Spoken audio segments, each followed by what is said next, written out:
Hello Soul Tribe, and welcome back to David Berry 75's channel. I'm your guest reader Toni, and if you'd like to guest read, you guessed it, you can contact David via email or you can contact him in Discord. And we are on chapter 12, True Initiation. Alright, true and authentic initiation is always a profound, concrete, objective, and material process. It is the barrier that can never be crossed by those who flit around from school to school and who do not want to become free of their animal individuality. It is the path which can never be traversed by theoretical initiations. Masters of symbolism, desk magicians, library rats, intellectual and radical crusaders, the self-satisfied, coward, worshippers of Woneric culture, or defenders of human mediocrity. Many famous men have used the title of initiate, but only a small majority have reached initiatic fulfillment, rising above the limits of what is generally spurious of mistaken theory. It is thus that we recognize in Gurdjieff's one of the great masters of this century, who unfortunately did not leave a hermetic air, perhaps because he did not consider anyone duly capable of it. The same accordance with Madame Blavatsky, whose death signaled the beginning of the dissolution of the Theosophical Society. One of the great errors committed by followers of occult and esoteric matters is to consider initiation as only an assembly of practices, knowledge, or ceremonies, ignoring the transcendental, cosmic, mystic, divine, and eternal nature of initiation. Initiation truly represents a tremendously significant act from the point of view of universal truth, as it is the transformation of animal sapiens into stellar man. Such an immense achievement, surpassing the highest dream of sapiens, cannot be faced in the festive or frivolous spirit of an interesting adventure.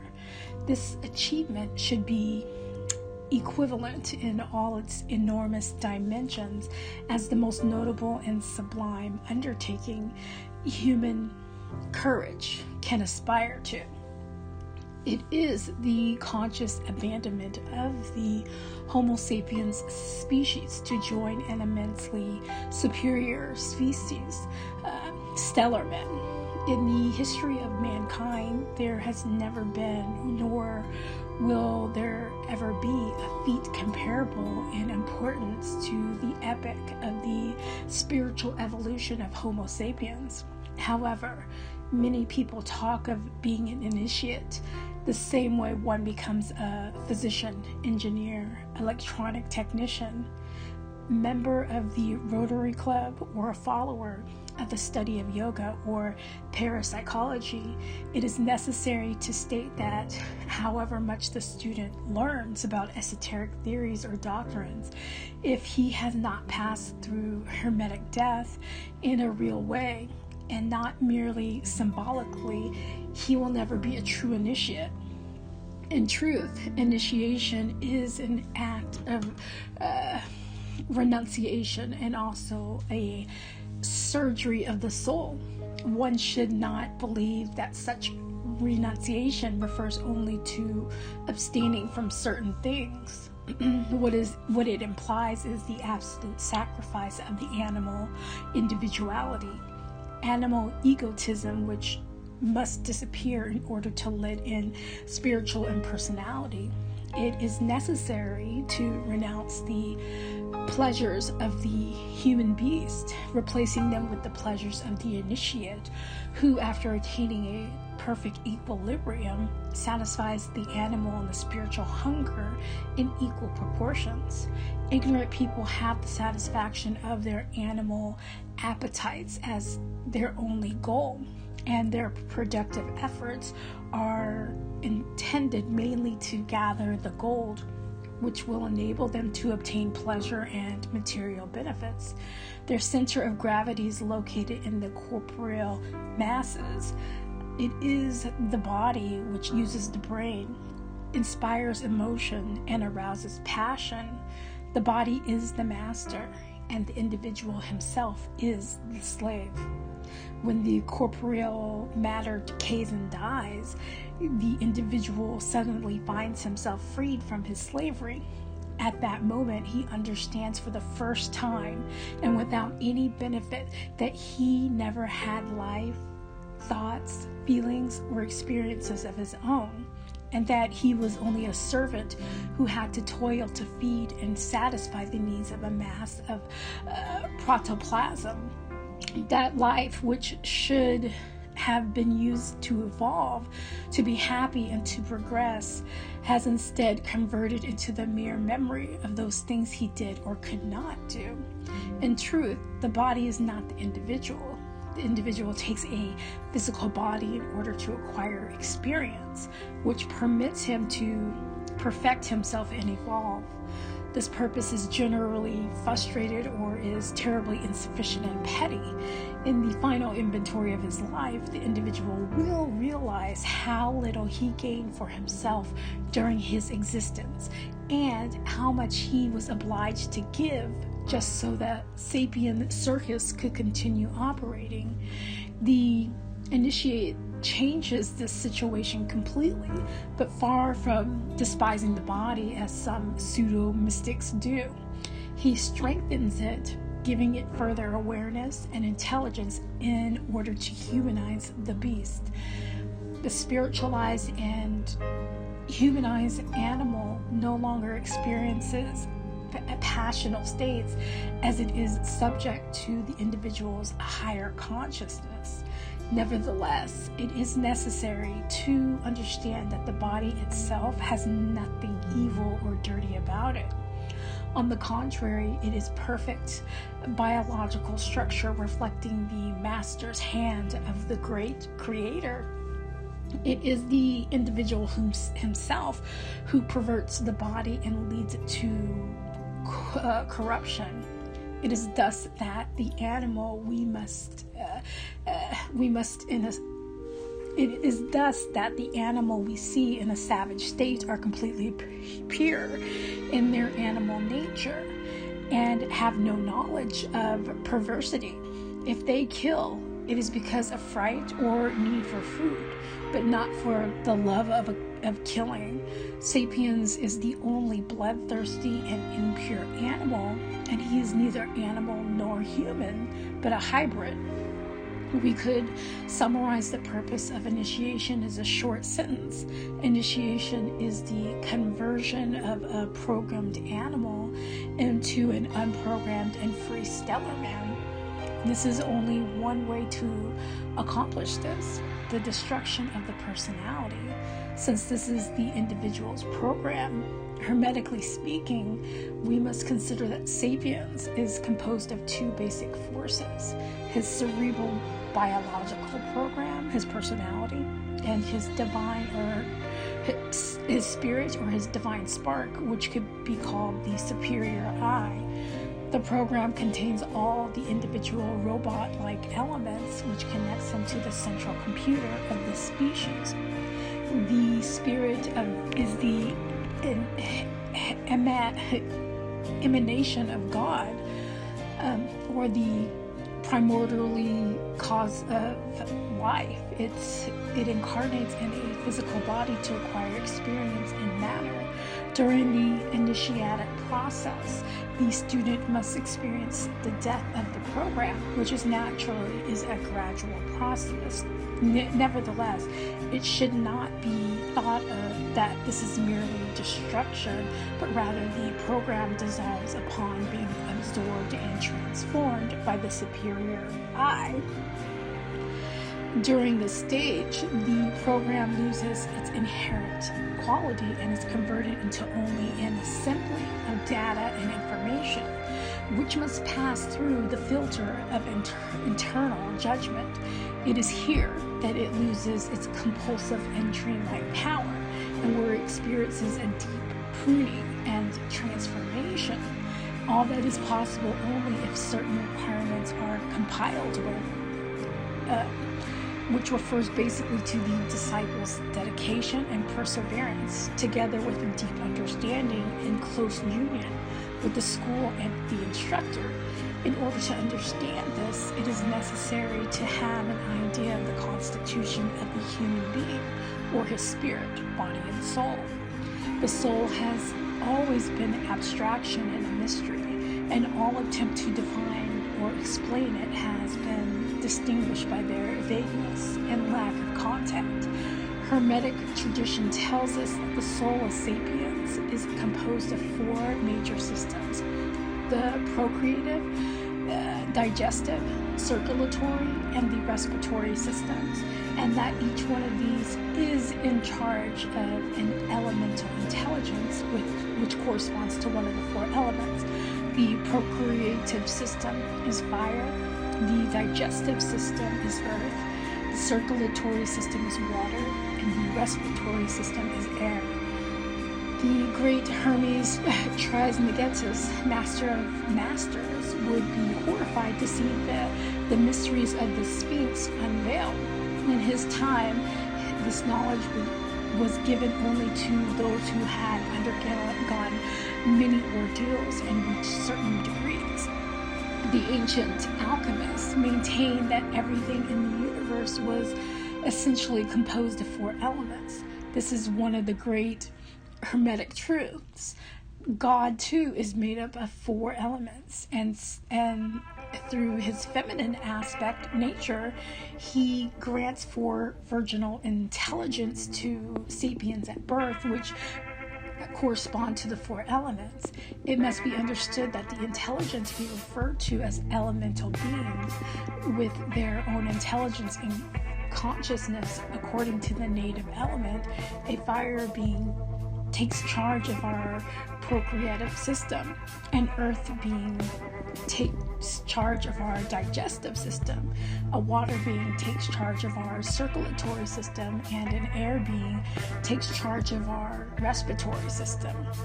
The initiate can put himself in mental contract with these intelligences in order to reinforce, support, or modify his work. To avoid the reader from forming fantastic ideas regarding the intelligence of our 4 systems, we must clarify that they should not be imagined as human figures, but as the abstract concept of intelligent emanation of the soul of each element. Just as God enfolded in man through the emanation of his divine spark, nature, in its feminine side, projects itself by incorporating the elemental spark of its 4 kingdoms in man. Thus, man is made up of a visible and an invisible side. The visible side corresponds to the feminine side of God, the soul, and the invisible to the masculine side of God, that is the spirit. The universe is similar to the example we have given, and everything that we can see, the form, structure, and the body of the cosmos, is the feminine side of the great creator, the universal mother. On the other hand, the great father is the masculine essence that constitutes the vital nucleus, and this side remains invisible. The innocence of a young baby is due not only to the fact that he does not yet have any knowledge of the reality of the world, but specifically to the virginal purity of his soul, that is the ensemble of the 4 elements. When the infant grows, he himself will corrupt his elemental intelligence by trying through imitation and contagion to practice the same vices and bad habits he sees around him. Freud, by claiming that the libido is the origin of all the individual's problems, covered only the fire aspect of the soul. Very cleverly, we might add, since fire is the origin of life, but he left the other three vital sources untouched. When a child smokes for the first time, he will find the taste of the cigarette very unpleasant, and the smoke produces coughing, dizziness, and headaches. This is due to the fact that the intelligence of the respiratory apparatus reacts against this aggression and thus shows its rejection. Nevertheless, its mission is to serve the individual, and if, through an effort of his will, he continues smoking, there will come a time when the air intelligence yields and accepts the tobacco. This is its own ruination. Just like a person, it becomes corrupt and is converted into a nicotine addict. Hysteria, self-pity, depressive states, and emotional problems in general are located in the circulatory system. Rhapsody, egotism, violence, hate, envy, and jealousy reside in the digestive system, and complexes in general reside in the procreative system. The individual's behavior soils and corrupts his intelligence, degrading his own soul and distancing him from the possibilities of spiritual evolution.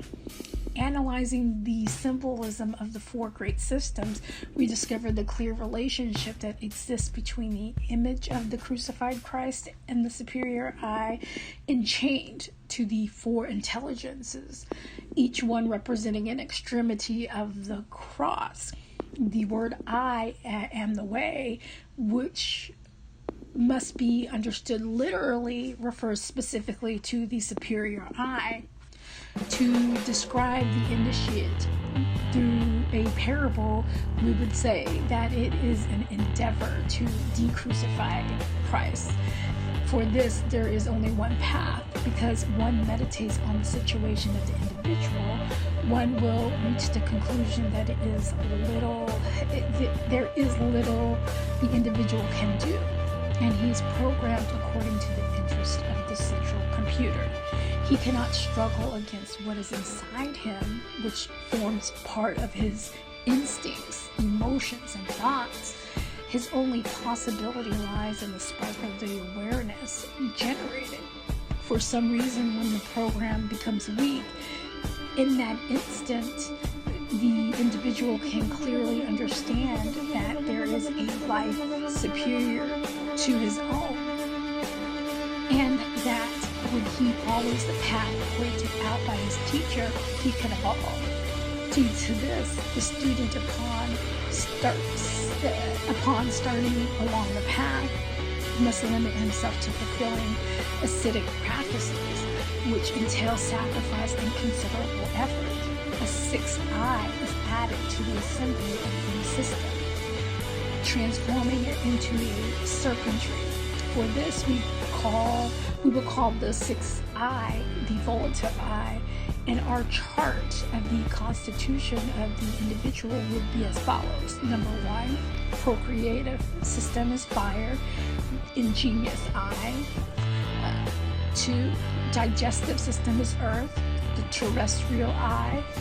3, the circulatory system is water, the aqueous eye.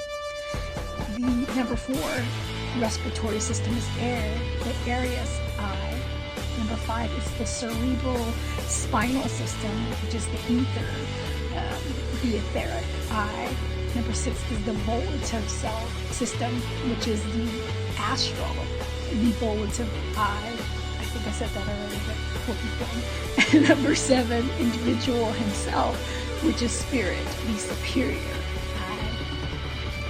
The majority of people function only with the first 4 systems, which combine to form an infrabrain, through which the individual ordinarily develops. People of a higher caliber of conceptual or intellectual capacity act partially with number 5, but only with a fraction of its capacity. The capacity and power of the spinal medulla are not used for or known by the common man. It should be noted that the sixth system of the volitive I is completely unknown to the sapiens, who absolutely lack it. On the other hand, all people have number 7, but this superior I neither manifests itself nor intervenes in the individual's life in any way. It lives in limbo, and it only connects to the corporeal structure by a thin thread. It is very important to consider the fact that the volitive I is created exclusively by man when he is converted into a true initiate, as well as the other systems are the work of God, the great creator. Illustrated below are the different ways the human being may manifest. Figure 4, a diagram 6 represents the initiate who, upon creating his volitive I by means of arcane theurgy, is converted into a divine being with the attributes he himself wishes to transmit. The volitive I, therefore, is truly the initiate, who is converted into a mediator between the spirit and the psychological I. Under normal conditions, the individual cannot raise himself to divinity, nor cause divinity to descend to him. Through his volitive I, however, which participates in both worlds, physical and spiritual, he is able to connect, which he so desires, and in his spirit, divine spark, or superior I. For that to take place, the disciple must have dominant and educated his 4 intelligences, placing them under the absolute control of the volitive I. Naturally, this must be preceded by the birth, growth, and the maturity of the volitive I. The first step for the formation of the volitive I must be along the path of sacrifice. The individual must make intense effort and special sacrifices beyond the usual level, which will have as their goal for formation of a volitive force and his own spiritual supremacy. The reason or purpose behind this disciple is important. If a person acted because he was impelled by his ambition or obligation, this would be in no way lead to the formation of his volitive I, as he would have acted under strong compulsion, a force beyond himself, necessity, or passion. In addition, the student must be perfectly clear as to what he's doing and why he is doing it, so that the being in the formation will have a high degree of awareness and intelligence. For this, it is most useful to look into a mirror specifically dedicated to this purpose, looking directly into the space between the eyebrows, and after a short while, quietly repeat several times, "I am willpower." The success of this exercise depends exclusively on the individual's emotional state during its execution, as well as in the manner in which he pronounces the emotional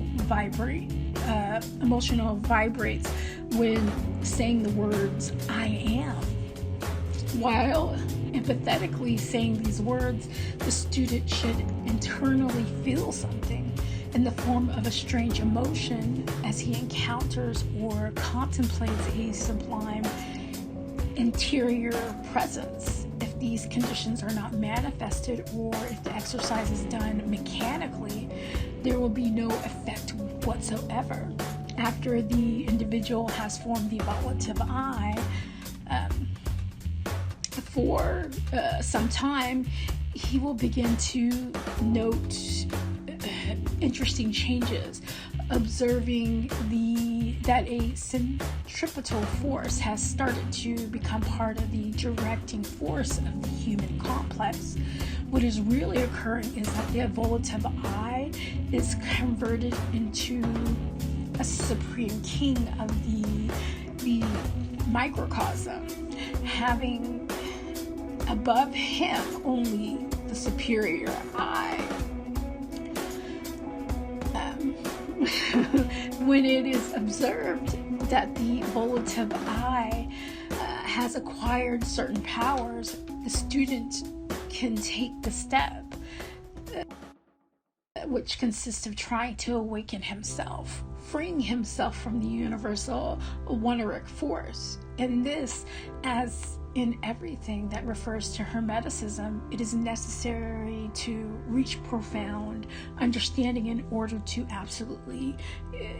be absolutely certain and clear as to the reason or purpose of doing certain things.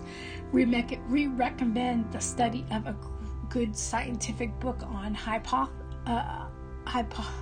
hypnosis in order to understand the similarity between hypnotic and somnambular sleep, which is the normal state of sapiens. The work of Professor Antonal Milchanin are extremely useful for getting a glimpse of the mystery of sleep as it relates to what is being presented in this book. There are 5 basic points that the disciple must keep before him in order to break the phenomenon of hypnotic sleep. These do not consist of the awakening techniques, but rather adopt methods of behavior that will promote awakening. These points are as follows. Number 1, to stop lying. Number 2, to stop dreaming. Number 3, to learn how to think.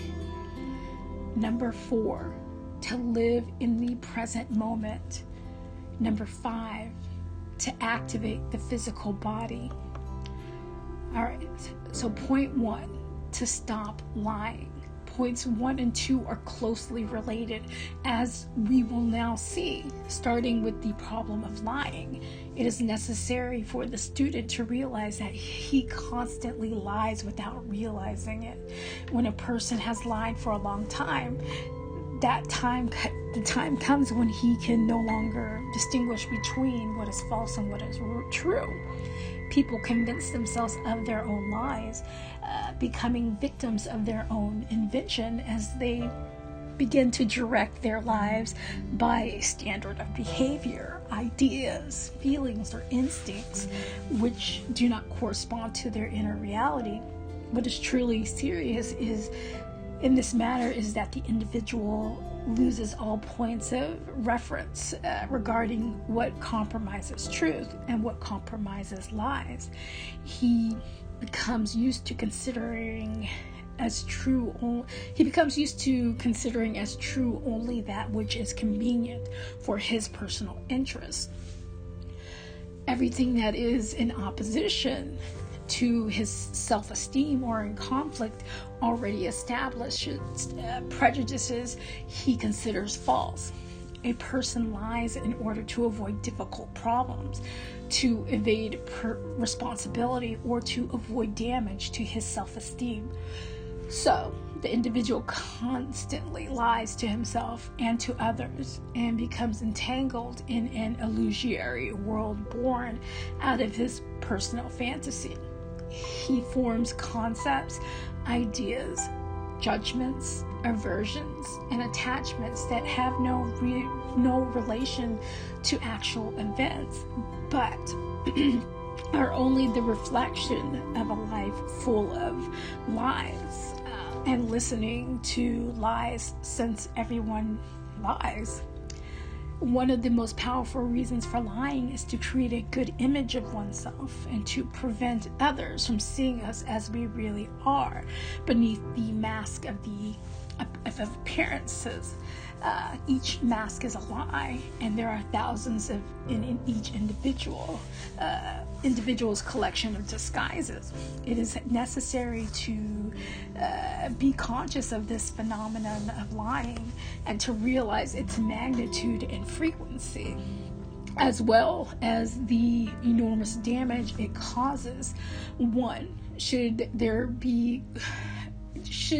one should have the goal of neither lying to oneself nor to others, and in the case of a white lie, to be aware of telling it and judging the need for such a lie with one's own conscience. Point number 2, to stop dreaming. People are always influenced with all kinds of fantastic ideas about themselves, the world, people, love, idealism, society, etc.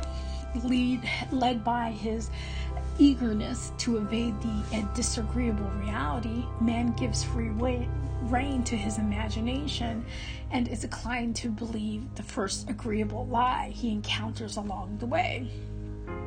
The individual projects his personal influence onto a cold and immutable reality, and thus deceiving himself, his endeavors to contemplate reality through rose-colored glasses. This illusion is a painful process and can be prolonged depending on how much time the individual takes to realize he is living artificially and that his condition is a product of his internal dreams. Great courage is required to face reality and to destroy the mirage of a pleasant dream. On the other hand, we must consider that sooner or later dreams fade. What is dangerous for the human being is that these dreams are substituted by others, which in due course also fade. This is the life history of the human being, a succession of one-off dreams. It is a vicious cycle which is extremely difficult to break. Awakening from a broken dream and the frustration this causes incites a person to fabricate new and more agreeable dreams in order to combat disillusion, loneliness, and disappointment. The lack of communication between human beings arises from the fact that all their dreams are different, and therefore, psychologically speaking, they live in different worlds. If a person decides to seriously investigate the reasons for his various acts and reactions, he may realize how his behavior is directed towards maintaining his personal fantasies. Great courage, discipline, and determination are necessary to face the truth without any kind of adornment. Such courage is lacking in the immense majority of human beings. It is pathetic to see how people cling to their petty illusions, generally a result of their wondrous fantasies, while disdaining all that is truly valuable. Society is organized in this manner. Its scale of values is so disturbed that it considers everything that enables the individual to enjoy passing pleasure as the most desirable, and then condemns its members to suffer eternally for the price of a fleeting pleasure. The Hermeticist proceeds to the contrary. He submits himself voluntarily to suffer self-discipline and privation in order to attain eternal peace and happiness.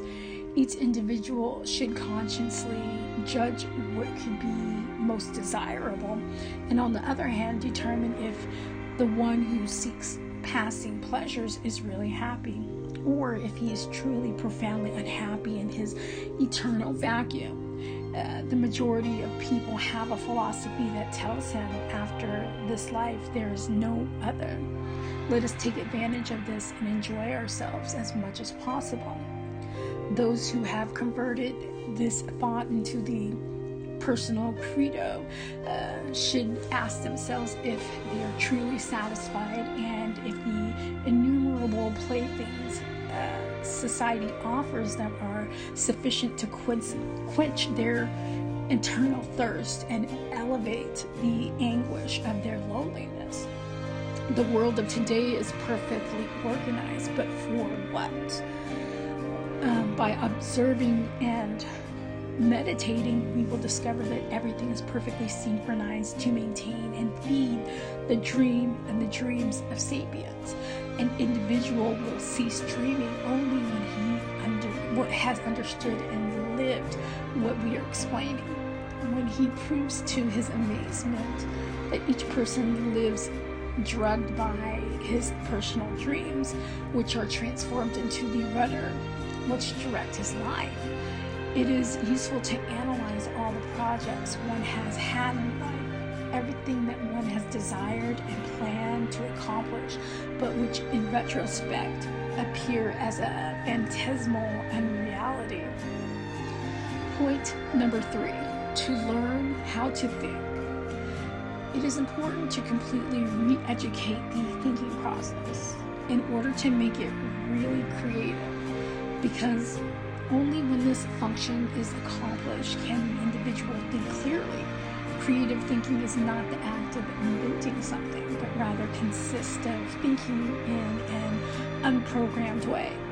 One's intelligence should be used to face each event as if it were really new, casting prejudices to the side, which will enable the individual to create a result or a form of a judgment that is truly impartial. As he has given up his habitual sources and does not consider anything as a known fact. Described symbolically, creative thought consists of dispensing with the program in order to form a high level of judgment, which is not affected in its genesis by the compulsive force of the information stored in the cerebral computer. When people think, they do so compulsively and in spite of themselves. This is as evident as the fact that thought is not voluntary. For an individual cannot cease thinking when he so desires. On the contrary, it is impossible for him to oust the ideas from his imagination or prevent unpleasant ideas from arising.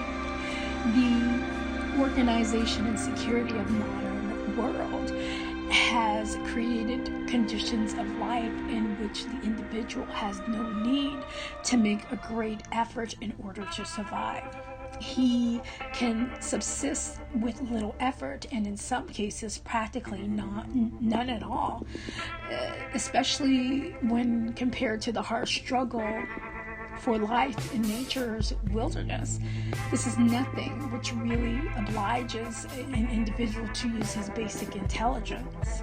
On the contrary, he has been converted into an expert in evading or dodging all truly trying points presented to him which questions his intelligence.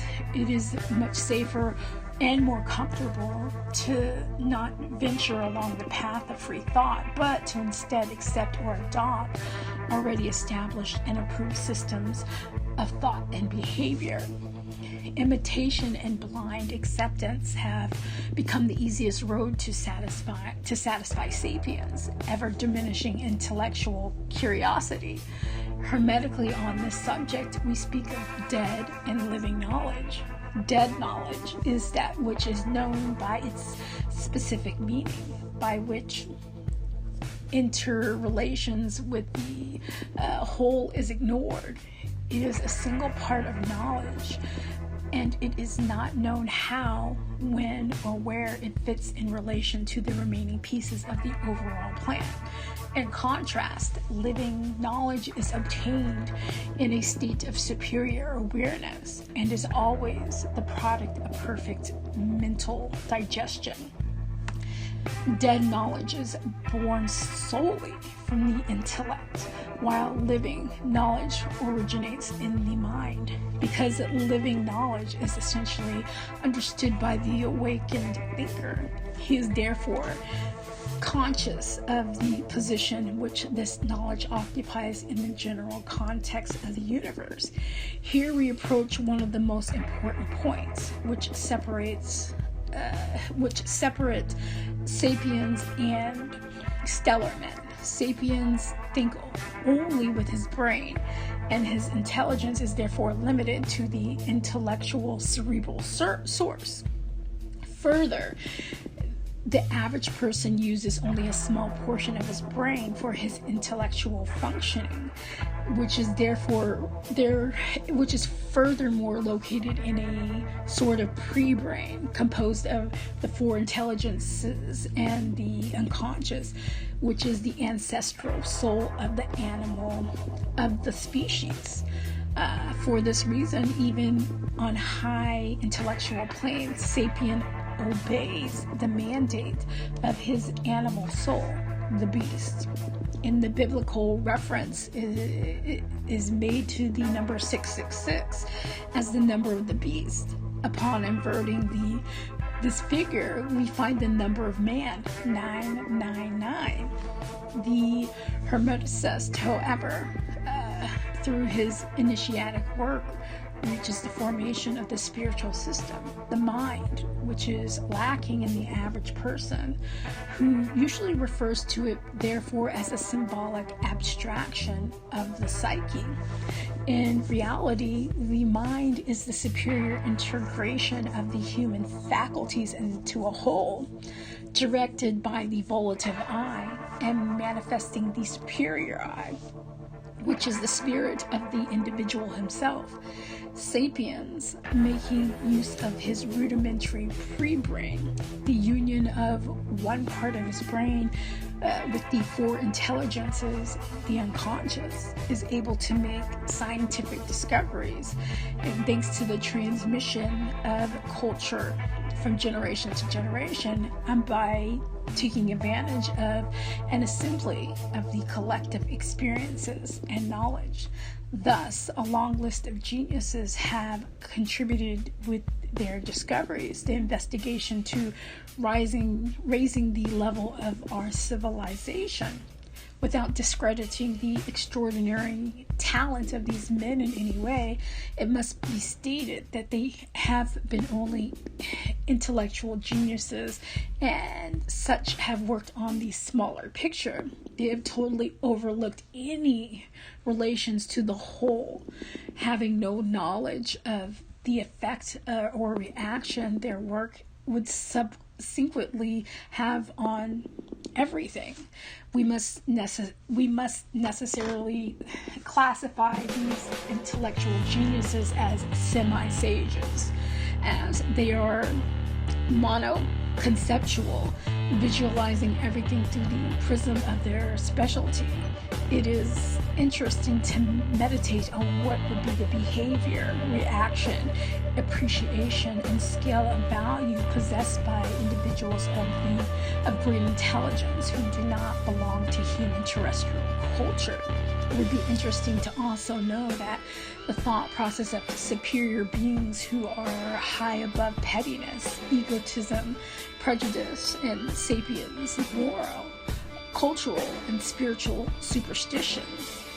The true sages are the geniuses of the mind, those who are able to generate everything with their mind, those who can raise themselves over opposite poles and reconcile all that is not reconcilable, understand all paradoxes, penetrate into the essence of everything, and be aware of the hidden cause of all that is manifested as an effect. These sages, who are the possessors of true wisdom, the kind given to King Solomon, they are the ones who exist beyond good and evil, who know the hidden threads which connect all things. These sages demonstrate their knowledge in themselves, applying it to the control and evolution of their internal nature. They possess the Philosopher's Stone, with which they produce spiritual, not physical gold. With the noble project, they have sublimate the animal and sapient, Could it be possible that a human being possessed these secrets of converting the entire body into a brain? Would it be possible to think with a foot, a hand, the stomach, or the lungs? The mind is something very much like this, a kind of super brain, which gathers the intellectual, emotional, instinctive, and physical into itself. One might ask where the discoveries of these great brains are. To answer this, the reader needs to meditate on what he would do if he were a super brain. Would his interests be the same as before? Would he persist in his egotism and anthropocentrism? Would he continue to be interested in temporal things, or would he feel more attracted to the eternal? In answering this, it is sufficient to consider the position and importance of the planet Earth in relation to the rest of the universe. Considering that the dead intelligence of the common man is the intelligence of the earth, while the man or the super brain is celestial intelligence. If one were an ant and suddenly changed into a human being, would one retain the interest of an ant? Be it known, however, from the viewpoint of universal economics, the ant is just as important as man. Perhaps the highest interest of the genius of the mind does not reside in great scientific discoveries, or could it be that once aware of the universal plan, these geniuses are not permitted to interfere with the natural development or events within an already determined span of time? To illustrate this, we recognize Leonardo da Vinci as a great genius of the mind. We cannot comment on his intentions, which belong to the secret of his particular initiatic work. Without being aware of his motives, we cannot judge them. In summary, sapiens possess a dead language which only permits him to be specialized and always within the human cultural scheme. The stellar man has a live intelligence.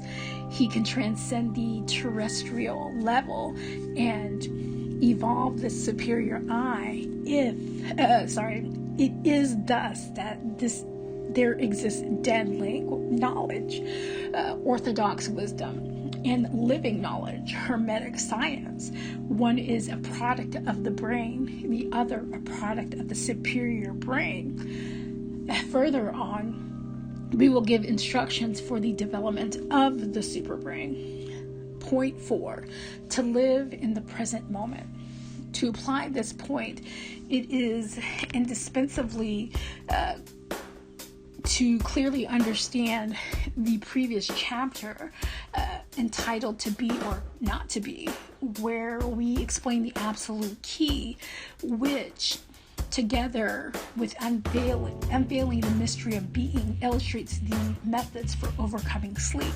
The key is expressed as follows: the only reality is the present moment. There is no past or future. Both are illusory. In the present moment, there is no past or future. The past exists and the future will exist. We also said that the present is the exact point of the union between the past and the future. There is a dividing line which separates fantasy or unreality from truth or reality. The line is time. Reality is the coincidence between the step of the human being and his companion time. It is thus that our physical body is constantly in reality.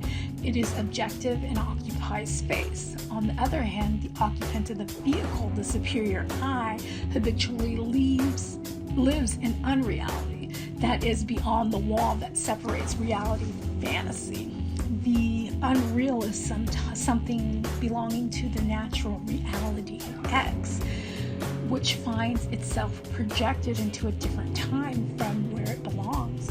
For example, if a human being belongs to the reality classified as Delta 15, which has a time similar to an X clock, but is then projected into X2 time, he evades reality, living in a world which exists only in dimension B, which naturally his physical body has no access to, and he cannot raise his body to X2 time. Therefore, if there are so many different velocities of time, we must ask ourselves how many realities exist. The logical reply is that there are as many realities as there are velocities of time. Nevertheless, as we are physically restrained to Delta 15 time, we must adapt ourselves to this reality, and one lives in an unreal world with respect to Delta 15 time, that is, with respect to human reality. It is the same as not existing at all, for the body would be that of a somnambulist, an empty shell without an occupying spirit or superior I, an entity, a more specter of a fantastic kaleidoscope. For example, what is the fourth dimension? It is a world that actually exists, but only for those who possess a vehicle which can manifest itself in the temporal vibration of that fourth dimension. The aphorism which says everything is illusion refers to this problem, which should be interpreted as follows: nothing is real for the one who is in absolute reality, as all that exists has reality only for those who are on the same vibration or time. Since time is velocity and velocity is vibration, it is due to the principle that a ghost for us is just an illusion and not a physical being. By ghost, I mean the energy remaining after a person's death. A thought has no concrete or physical reality. We cannot weigh or see or bump into a thought. Nevertheless, for a man composed of thought matter, thoughts would be visible and tangible. Why it is that our body cannot collide with a thought? Because it has a different speed and therefore a different reality. As human beings, we are the union of two forces of very different vibrations: mass energy or physical body, and mind energy or spirit. This union has only one objective: evolution. Evolution is cosmic for the great human mass and personal for the individual. The object of having a physical body is to evolve. When the individual does not evolve due to indolences or disinterest or personal incompetence, he does not fulfill the prime objective of his individual life and is only open to the possibility of becoming the sexual part of God, being converted into an animated instrument of physical creation. He suffers greatly in this process. He has a physical body, but pays the penalty of losing the only personal justification for having it: individual evolution. The body and spirit belong to very different realities, to two times which are distant or apart from each other. As a consequence, the spirit is not manifested on earth, but remains in slavery or chained to the physical body and must suffer the fantasies and dreams experienced by the psychological I. Not being able to become located in the Delta 15 reality, the spirit lives constantly out of the present, outside of Delta 15. It is thus that the body loses its function as a vehicle of the spirit, remaining only an instrument of the archon of destiny. with the objective of becoming one more worker at the order of his owner. It should be explained that creation is accomplished in the universe by means of the imagination of sapiens, which shapes all emotion, instinctive and intellectual states. This energy condenses into a remote future, becoming transformed into matter. This is why we can state that God is the great architect of the universe, and that the human mass forms his laborers' army, who, as payment, receives the gift of existence. This would not be such a terrible thing if sapiens had access to reality, although some think that the fact of being conscious of it, of not being able to change it, increases suffering. The only way to reach absolute reality, to destroy dreams and earn the right to one's own evolution, is to make the body and the spirit coincide at the same doorway or temporal communication, so that together they may face reality. Upon accomplishing this, the individual lives in two worlds, as he has attained knowledge of two opposite realities, that of matter and that of spirit. Both are reconciled in a third reality, the one sought by the Hermeticists, the absolute reality, which, although still material, is part of which is divine, and being divine forms part of that which is material. This is what we call being on the side of the dividing line, which separates reality and fantasy. To have one's feet on the ground and one's head in the heavens.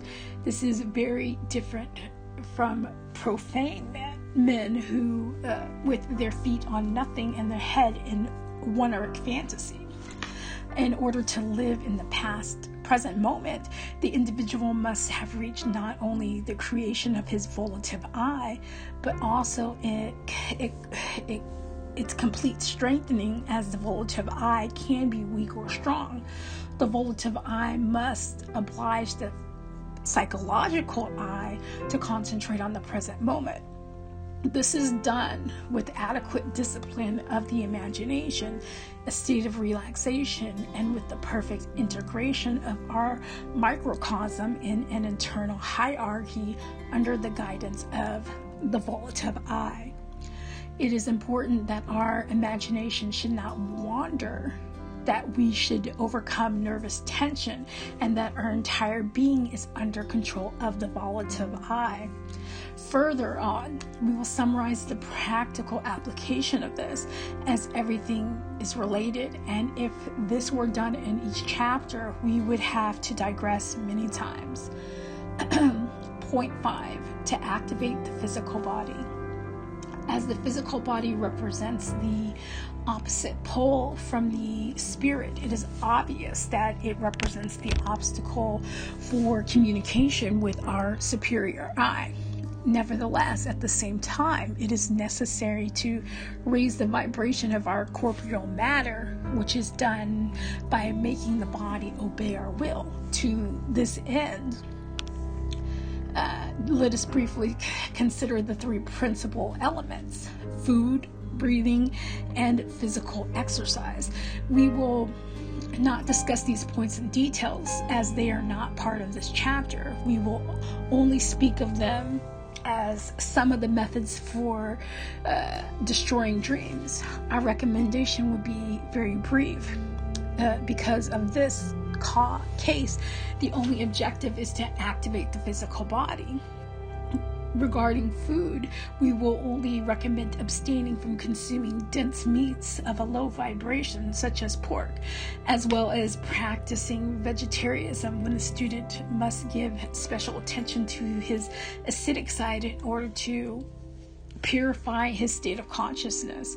With respect to alcohol, it is necessary to be very prudent in its use, as it is a considerable organic depressor, and its effect is only noticed after some time, and the active superfuel, which necessarily wears out the organism with no advantage whatsoever. If alcohol consumption turns into a vice, it is a very dangerous element as it breaks the individual's etheric protection or aura. This exposes the individual to contact with demonic creations which exist on a lower astral plane, on the vibrational plane, the lowest after the material, which is clinically known as delirium tremens. Breathing should be considered in relation to absorbing more oxygen. This is by practicing complete breathing. Begin by expanding the diaphragm until completely filling the upper part of the lungs and expanding the thorax. Inhale by expanding the abdomen, projecting it forward with some force until it is slightly bulged. Continue to inhale until the lungs are filled, expanding the thorax and filling it while the abdomen is naturally flattened. Upon exhaling, the abdomen must be gently contracted to facilitating the elimination of residential air. 10 minutes of morning breathing contributes much energy towards activating the physical body. Physical exercise is indispensable for the activation of our body, but it is necessary to do these exercises which make our cardiovascular system work, such as the various forms of aerobic exercises. Add to this, each person can practice calisthenics according to his age.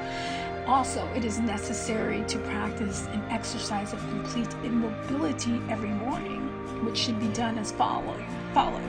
Seated very straight on a chair, remain absolutely motionless for 3 minutes. Once this is perfectly carried out, continue to the second stage, which is similar to the first, but starts by tensing all the muscles strongly, clenching the fist and thinking, I am awake, letting the idea fill the organism. The muscular tension must last 1 minute, after which the muscles are completely relaxed and loose, and then complete immobility to maintain for 5 minutes. Also allows the fixed idea, I am awake.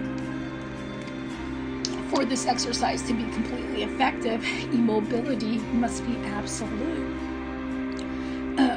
Without moving the muscles even 1 millimeter. The eyes should remain open throughout the exercise.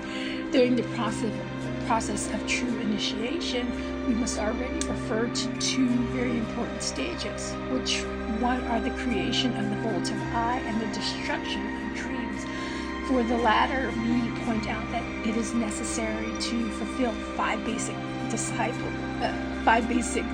disciplines: to stop lying, to stop dreaming, to learn how to think, to live in the present moment, and to activate the physical body. We will now approach the 3rd stage, which is the mental digestion. Common men lack a mental stomach, mind, and therefore cannot effectively digest acquired knowledge, in spite of the fact that we are speaking figuratively and symbolically. This simile closely reflects the ideal work of the intelligence, as it is equivalent to the stomach to transform basic elements into nutritional essence. No matter how much a person eats, if he does not assimilate it, the food eaten is of no use whatsoever. The same occurs with the intelligence of sapiens, who have become an intellectual glutton, devouring knowledge which becomes integrated into the cerebral neurons without having been truly assimilated. In short, he is a hoarder of mental food. which he never uses. Physically speaking, this is an equivalent to an individual who stores food he will never eat. This is not only corporeal obesity, but also intellectual obesity. And it is curious that there are those who are proud of this expansion of their intellect. Man is convinced that the more he studies, the more prepared he will be to learn the truth. It has never occurred to him that perhaps the opposite is true. If we think about this just a little, having understood the concept of programming, when we realize that to study more means more program. The greater the program, the less the capacity for alertness, and less alertness means more automationism, less humanity, more reality and fantasy. When an individual who lacks a mental stomach begins to study, the result is always the same: intellectual inflation and reinforcement of the growth of programming. On the other hand, when the individual who has a mind studies, he generally digests his intellectual food, and therefore a real change and evolution is produced inside him. We have already addressed stage 1 and 2, which refer preciously to the formation of the mind. Therefore, if the student carefully fulfills these, he will be in a condition to study the real assimilated knowledge. The philosopher's stone has traditionally been the symbol of mind, and as such always appears as the key element for transmutation. When a student has perfectly formed his mind, not only will he be in a condition to transmute himself, but he will also be able to accomplish many other tasks of great hermetic value. We must point out that the orthodox science has completely failed to address or even recognize the effects produced in a person who has achieved a perfect process of understanding. Psychology knows something about understanding, but is incapable of evaluating its importance. This process, when perfectly accomplished, constitutes a magical alchemical operation which produces a certain element in the body which is missing in sapiens, and which can be called consciousness. It is necessary to point out that in this stage of birth, conscious awareness is a material element which is present chemically in the bloodstream, and from its combustion, spiritual gold originates, which feeds and enables our essence to grow. Alchemy represents an entirely corporal work in which the crucible is the body itself, the fire is passion, and the lead is the raw material. Alchemical sublimation is the lengthy work of transmutation of sapiens into a stellar man. There is no prayer, no breathing exercise, no mantra, no magic formula, and no mythical master who can offer shortcuts or a substitute for this process. All right, you guys, so that ends chapter 12, the initiation, and that's a lot of information to digest and think about. A lot of thinking. All right. So we'll pick up on chapter 13, the ordeals next. And if you'd like to guest read as well, contact David Barry either by email or contacting him on Discord. And until next time, you guys have a favorable day. Bye.